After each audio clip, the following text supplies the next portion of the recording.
భయ్యా,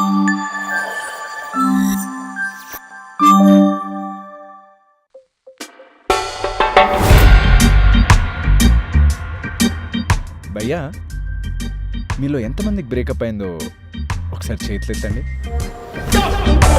నాకు కూడా. ప్రేమ గుడ్డిదంటే, కానీ ఒక కరెక్ట్ రిలేషన్షిప్లో లేకపోతే కళ్ళే కాదు, బాడీలో ఏ పార్ట్ సరిగ్గా పనిచేయదు, ఆఖరికి దాంతో సహా. అదే బ్రెయిన్. ఇదే నేను రాసుకున్న లవ్ గీత. దీని గురించి మీకు తెలియాలంటే నేను ఇద్దరు వ్యక్తుల గురించి చెప్పాలి. చిత్ర, నా ఎక్స్ గర్ల్ ఫ్రెండ్.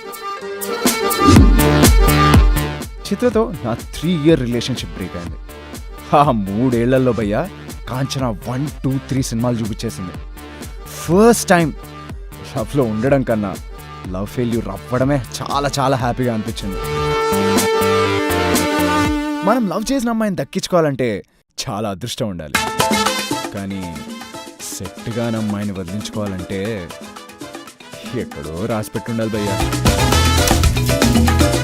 లీలా, నా ప్రెజెంట్ గర్ల్ ఫ్రెండ్.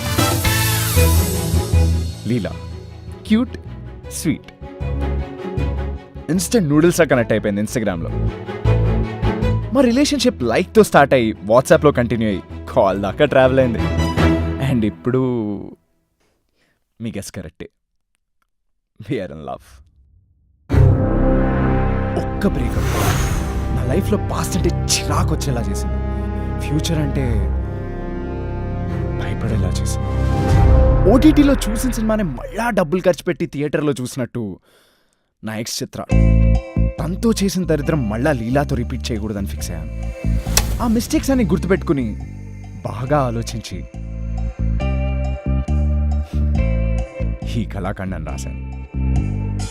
జీవితం గురించి వ్యాసుడు రాసిన భగవద్గీతలాగా నా కొత్త లవ్ గురించి నేను రాసుకున్న నా లవ్ గీత.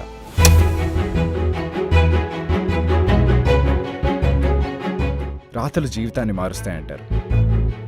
నా ఈ లవ్ గీత ఎక్స్పీరియన్స్ వాడి లీలాతో నా కొత్త లవ్ స్టోరీలో ఎటువంటి బ్రేకప్లు ఉండకూడదని అనుకుంటున్నాను. ఈ లవ్ గీత చెప్పాలంటే ఒక ఎపిసోడ్ సరిపోదు, చాలానే కావాలి. బై ద వే, నా పేరు ఆదిత్. ఈ లవ్ గీత మీకు కూడా చాలా బాగా పనికొస్తుంది. త్వరలోనే కలుద్దాం.